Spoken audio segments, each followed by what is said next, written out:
Hello students, ये मेरा video determinants topics पे है।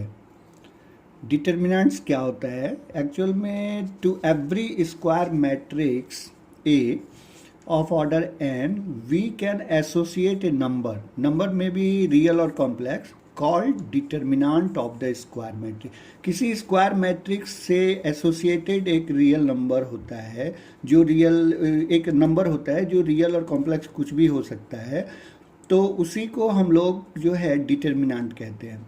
और determinant is always associated with the square matrix.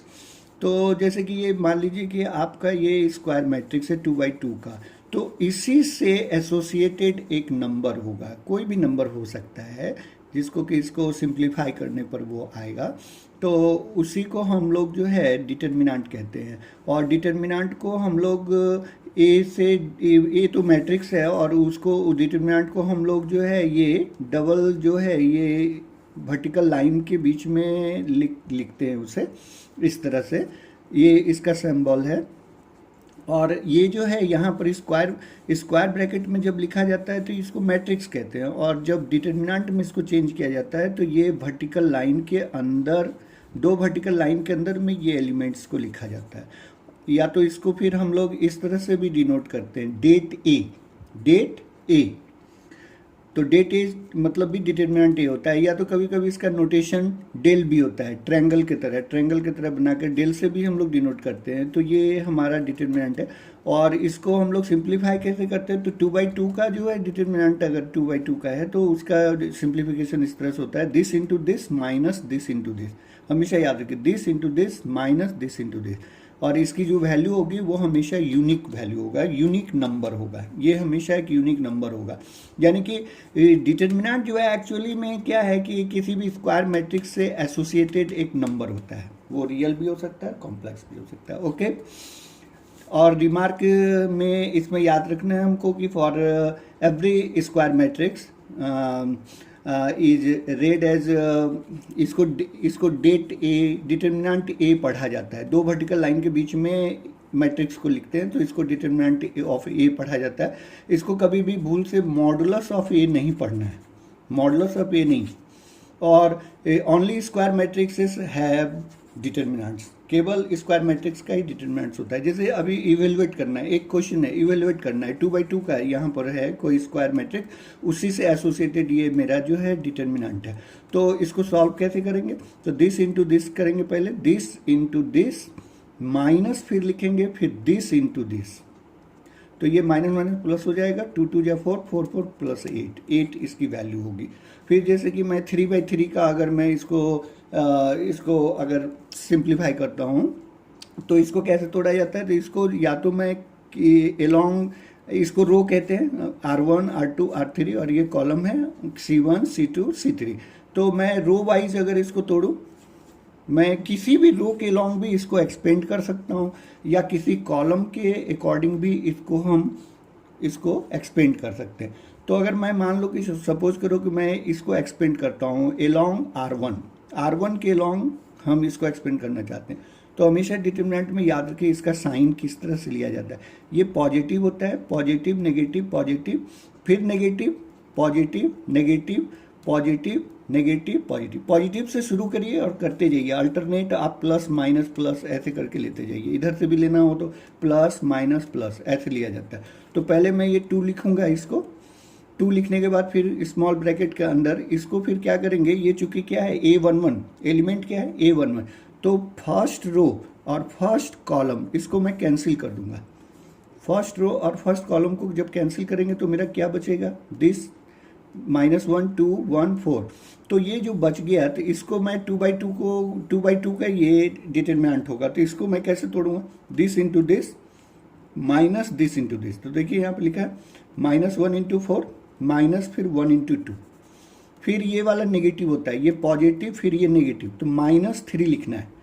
फिर मैं ये जब है तो A12 है, तो फर्स्ट रो और सेकेंड कॉलम को मैं कैंसिल कर दूंगा। यहाँ पे -3 लिखने के बाद क्या करेंगे, और कैंसिल करना बहुत ही आसान होता है, एक हॉरिजेंटल लाइन खींचिए, एक वर्टिकल लाइन खींचिए। इधर से देखिए ये ऐसे कट जाएगा, और इसको वर्टिकल लाइन खींचेंगे तो ये कट जाएगा, बचेगा कौन, ये और ये एलिमेंट।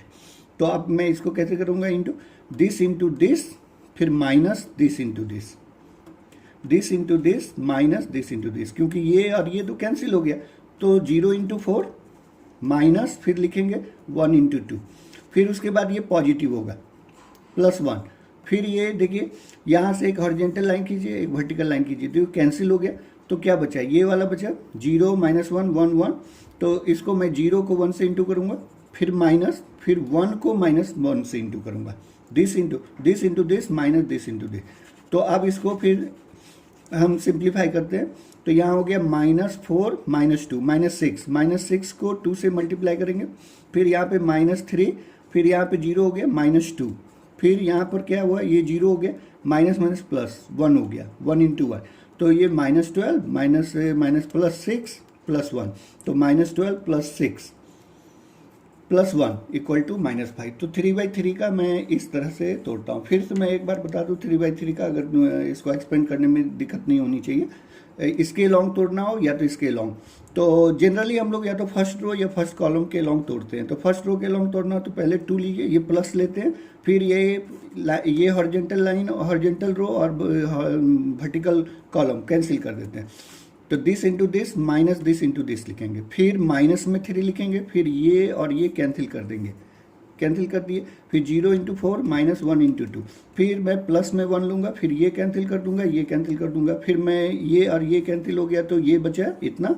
तो 0 इंटू 1 -1 इंटू -1, तो फिर इसको सिंप्लीफाई कर दीजिए। 1-2 बार तोड़िए, इसको देख करके आसानी से समझना होगा, तो आपका हो जाएगा। ये एक्सरसाइज 4.1 का कुछ क्वेश्चन है, देखिए इफ ए इक्वल टू, यहाँ पर मैट्रिक्स दिया हुआ है 3/3 का, देन सो दैट, यहाँ पर दिया है determinant of 3A equal to 27 of determinant A, ये प्रूव करना है हमको। तो पहले क्या किया गया है, मैट्रिक्स ए को 3 से मल्टीप्लाई किया गया है, तो मैं पहले 3A का मान निकालता हूँ, तो 3 लिख करके ए का मान हमने मैट्रिक्स ए लिख दिया, और मैट्रिक्स में मालूम है ना, किसी भी एलिमेंट से अगर इंटू करना हो तो सारे एलिमेंट को मल्टीप्लाई करना होता है, सारे एलिमेंट को मैट्रिक्स के रूल के अकॉर्डिंग।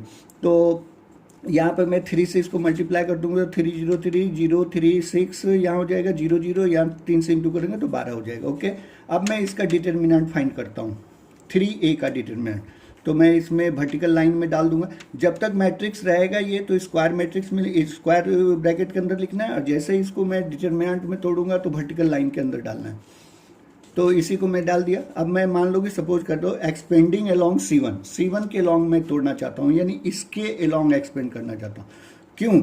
इसलिए देखिए इसमें ज़्यादा से ज़्यादा 0 है, ये जिस रो में ज़्यादा से ज़्यादा 0 वगैरह हो ना, तो अक्सर हम उसी के अलोंग तोड़ते हैं। तो यहाँ 3 लेते हैं, पहले पॉजिटिव लेंगे 3, फिर ये काट देंगे, कैंसिल कर देंगे, ये कैंसिल कर देंगे, हॉरिजेंटल लाइन और ये वर्टिकल काट दिए, तो यहाँ क्या बचा, 3 6 0 12, 3 6 0 12। ओके, फिर माइनस, ये वाला -0 लेंगे। अब यहाँ पर ऐसे काटेंगे, फिर जो भी एलिमेंट लिखेंगे, लिखने के बाद 0 से इंटू करेंगे तो क्या होगा, वो तो 0 ही होगा।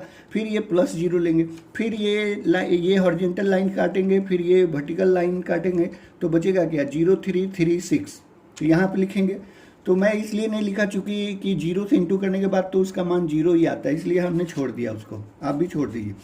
तो 3, और यहाँ पे 3 × 12 करेंगे, फिर -0 × 6, this into this minus this into this. तो यहाँ से देखिए ये तो 0 हो गया, 12 3 36 हो गया, 36 को मैं 3 से इंटू करूँगा तो 108 आ जाएगा। ठीक है, अब तो ये determinant of 3A equal to हो गया 108। अब मैं क्या करता हूँ, डिटर्मिनेंट ए, RHS में देख रहे हैं ना, यहाँ पे 27 को डिटर्मिनेंट ए से मल्टीप्लाई करना है, तो अब मैं इसका डिटर्मिनेंट लेता हूँ, इसका। तो डिटर्मिनेंट ए जब मैं लूँगा तो यहाँ पर मैं वर्टिकल लाइन के अंदर ये डाल दिया। ओके, अब मैं इसको तोड़ रहा हूँ, एक्सपेंडिंग अलोंग C1 के अलोंग मैं इसको एक्सपेंड कर रहा हूँ, तो 1 लूँगा, तो ये horizontal first row and first column को कैंसिल कर देंगे, तो क्या बचेगा मेरा 1 2 0 4। अब मैं इंटू क्या करूँगा, this into this minus this into this, तो 1 × 4 4 होता है, फिर 0 × 2 0 होता है, तो 1 ब्रैकेट में 4 - 0 = 4।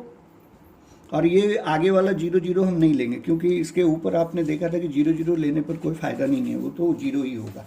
तो अब देखिए इसको क्या करेंगे, डिटर्मिनेंट ए इक्वल टू आ गया मेरा 4। अब यहाँ पे आरएचएस में देख रहे हैं ना, यहाँ पर कितना है 27 डिटर्मिनेंट ए, तो 27 डिटर्मिनेंट ए इक्वल टू 27 और डिटर्मिनेंट ए की वैल्यू कितनी निकली है 4।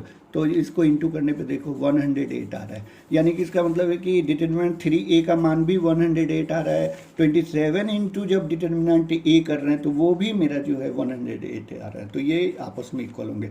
अब इसी से एक बात को याद रख लीजिए आप लोग, ये प्रॉपर्टीज है डिटर्मिनेंट का, तो इसको आप लोग याद रख लीजिए, बहुत काम देगा आपको।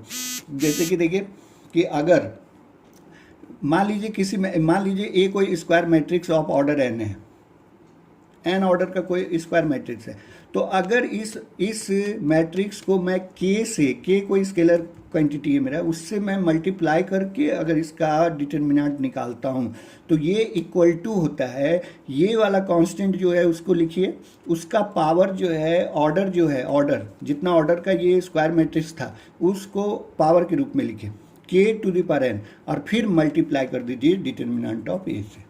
जैसे कि देखिए इसी क्वेश्चन, जो क्वेश्चन नंबर 4 था, इसी को मैं इस फॉर्मूले से करके दिखाता हूँ, वेयर के जे स्केलर क्वांटिटी है, ठीक है। ये क्वेश्चन नंबर 4 था ना, ए बराबर 3/3 का ये मैट्रिक्स दिया हुआ था, और हमको प्रूव क्या करना था, ये प्रूव करना था 3a का डिटर्मिनेंट इक्वल टू 27 और डेट a। तो यहाँ से देखिए इसका ऑर्डर है 3/3, तो n का मान 3 हो गया। अब यहाँ से मैं डिटर्मिनेंट ऑफ 3a निकालूंगा, तो ये कांस्टेंट पहले मैं लिखूंगा, फिर इसका पावर में ऑर्डर जो जितना ऑर्डर है उसका मैं पावर लगा दूंगा, पावर से अरेंज करेंगे इसको, और फिर यहाँ पे इंटू कर देंगे डिटर्मिनेंट ए। तो 3 का 3 पावर, अगर 3 टू द पावर 3 अगर करते हैं तो वो 27 आता है, तो 27 डिटर्मिनेंट ऑफ ए। देखिए उससे ये भी आ गया ना उसी तरह, तो इसको याद रखना। फिर ये क्वेश्चन नंबर 7 देखिए, find the value of x if, अब देखो डिटर्मिनेंट है ये डिटर्मिनेंट इक्वल टू दिया हुआ है ये डिटर्मिनेंट, तो x की वैल्यू निकालें। अगर ये थोड़ा सा एक पॉइंट आउट हम कर दें, एक पॉइंट को, कि अगर ये डिटर्मिनेंट हो, ये मेरा मैट्रिक्स अगर होता, अगर मैट्रिक्स स्क्वायर ब्रैकेट के अंदर होता है, तो उस समय दो मैट्रिक्स आपस में इक्वल तब होते हैं जबकि उसका करस्पॉन्डिंग एलिमेंट्स जो हैं वो आपस में इक्वल होते हैं। यानी ये इसके बराबर होना चाहिए, ये इसके बराबर, ये इसके बराबर, ये इसके बराबर, ऐसा मैट्रिक्स में होता है। लेकिन डिटर्मिनेंट में अगर दो डिटर्मिनेंट अगर आपस में इक्वल हैं तो डायरेक्ट इसके एलिमेंट को आप इक्वल मत करिए। एक्चुअल में ये जो डिटर्मिनेंट होता है वो एसोसिएटेड विथ ए नंबर से एसोसिएट होता है। तो पहले इसको क्या कर देंगे हम लोग कि इसको पहले सिंप्लीफाई करेंगे, एक्सपेंड करेंगे। तो दिस इंटू दिस, 2 इंटू 1, 2/2 का है तो 2 इंटू 1 माइनस करेंगे 5 इंटू 4 इक्वल टू, फिर दिस इंटू दिस करेंगे, फिर माइनस दिस इंटू दिस करेंगे, तब मैं इसको इक्वल करूंगा। कभी भी डिटर्मिनेंट में क्रॉसपॉन्डिंग एलिमेंट्स को इक्वेट मत करिएगा।